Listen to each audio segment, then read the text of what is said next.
Good morning children. भेड़े और भेड़िया जो चैप्टर है हम लोग ने स्टार्ट किया है लास्ट क्लास में, और हम लोग ने जो इस स्टोरी का जो फर्स्ट 2 पेजेस है उसे हम लोग ने कंप्लीट किया है। भेड़ और भेड़िए जो है वो हरिशंकर परसाई जी की लिखी हुई कहानी है, और हरिशंकर परसाई जी की कहानियों की विशेषता ये होती है कि वो व्यंग्यात्मक होती है, और ये कहानी जो है व्यंग्यात्मक होने के साथ साथ प्रतीकात्मक भी है, क्योंकि इसको प्रतीक माना गया है हमारे समाज के कुछ व्यक्तियों को। जैसे कि भेड़े जो है हमारे समाज के भोली भाली जनता का प्रतीक है, ठीक है, और भेड़िए जो है हमारे समाज के राजनेता जो है उनको दर्शा रहे हैं, और सियार जो है राजनेता की सहायता करने वाले जो सहायक चापलूसी जो सहायक होते हैं उनको दर्शा रहे हैं, ठीक है। तो ये स्टोरी में हम लोग ने अपने अब तक पढ़ा है कि एक जंगल है जहाँ पर भेड़े और छोटे मोटे जानवर और भेड़िया भी रहते हैं। भेड़िया जो है हमेशा भेड़े और भेड़ों को मार कर खाते हैं, इसलिए वो उनसे काफ़ी भयभीत है और अपने जीवन की सुरक्षा के लिए वो उपाय करना चाहते हैं, ठीक है।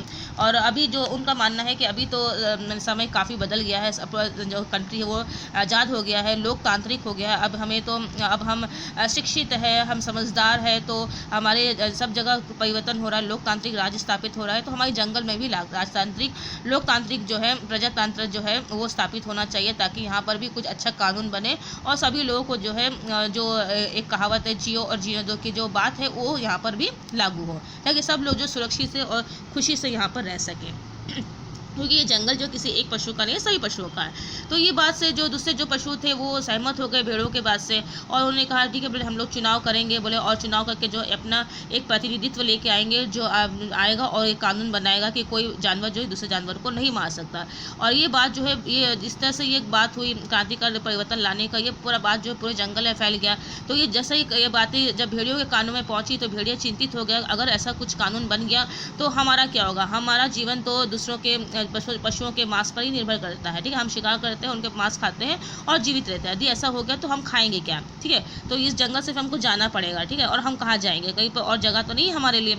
तो वो काफ़ी चिंतित रहने लगा। तो उनको चिंता में देखकर उसका जो सहायक व्यक्ति जो था सियार, वो उसको पूछने लगता है कि मालिक क्या बात है, आप इतना चिंतित क्यों हैं। तो फिर भेड़िया जो है हम लोग ने लाइन बाई लाइन पढ़ा है, मैंने एक्सप्लेन किया है, मैं जस्ट समरी यहाँ बोल रही हूँ, ठीक है। फिर भेड़िया बोलता है, बोले हाँ बोले अब तुमको तो मालूम ही नहीं है जैसा तुम ऐसा बात कर रहे हो, ठीक है। तो बोले चुनाव होने वाला है, और चुनाव में यदि कोई ऐसा नेता सामने आ गया और वो जीत गया तो अगर वो कानून बना दिया तो हमारा क्या होगा, हम कहाँ जाएंगे।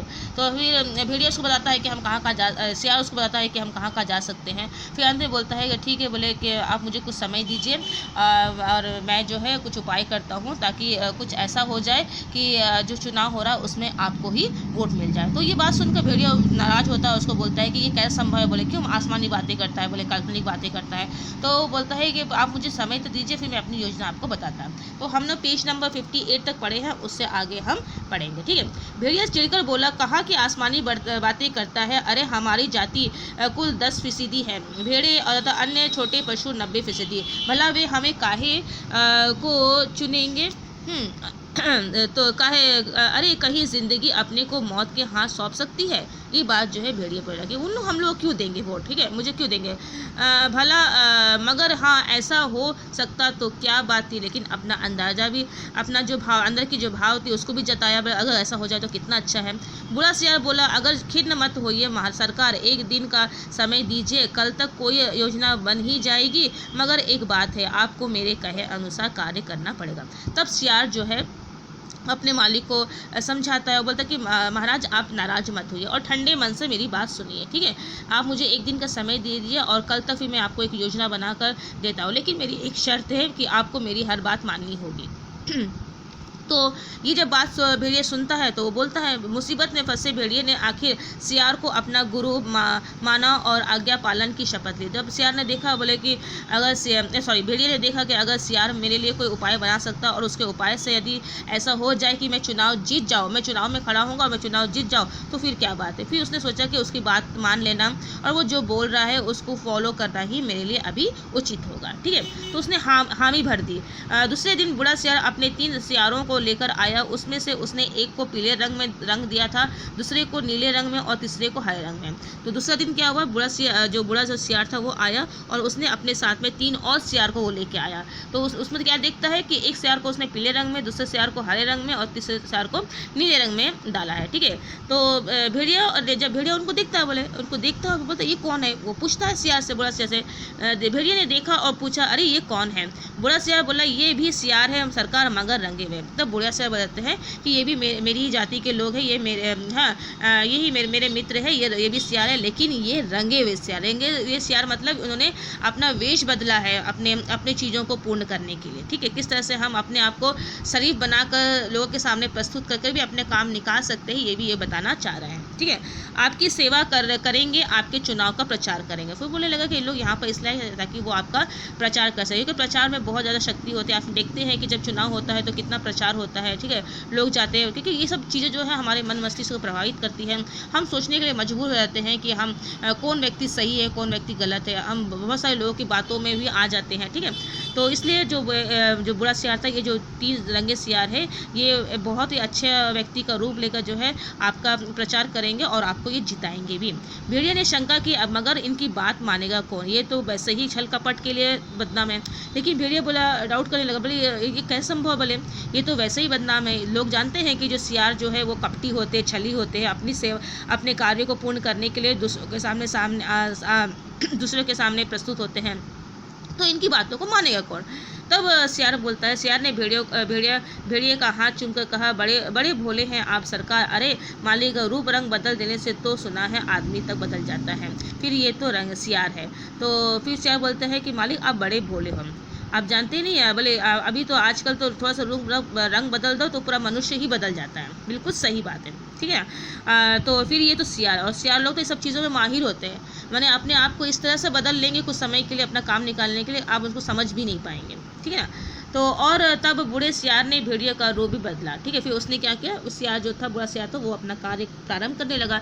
सबसे पहले उसने क्या किया, अपने 3 मित्रों के साथ साथ उसने, जो बूढ़ा सियार था, जो भेड़िया था, उसने क्या किया, भेड़िया का रूप बदला। कैसे बदला, मस्तक पर तिलक लगाया। तो बताया जाता है जो तिलक लगाते हैं वो लोग, समझा जाता है कि वो काफ़ी अच्छा व्यक्ति होता है, धार्मिक व्यक्ति होता है, और धार्मिक व्यक्ति कोई गलत नहीं करता, ऐसा लोग ऐसा मानते हैं। ठीक है, गले में घंटी पहनाई और मुंह में घास के तिनके खोल दिए। घास के तिनके खोल दिए मतलब जो इस बात का प्रतीक था कि अब वो शाकाहारी हो गया, वो मांसाहारी को त्याग चुका है। ठीक है, बोला अब आप पूरे संत हो गए। तो फिर जो सियार बोलने लगा, बूढ़ा सियार, मालिक अब तो आप पूरा संत दिख रहे, बोले ठीक है, अब आपको कोई बोल नहीं सकता कि आप खूंखार भेड़िए हैं। अब भेड़ों की सभा में चलेंगे, मगर 3 बातों का ख्याल रखना होगा।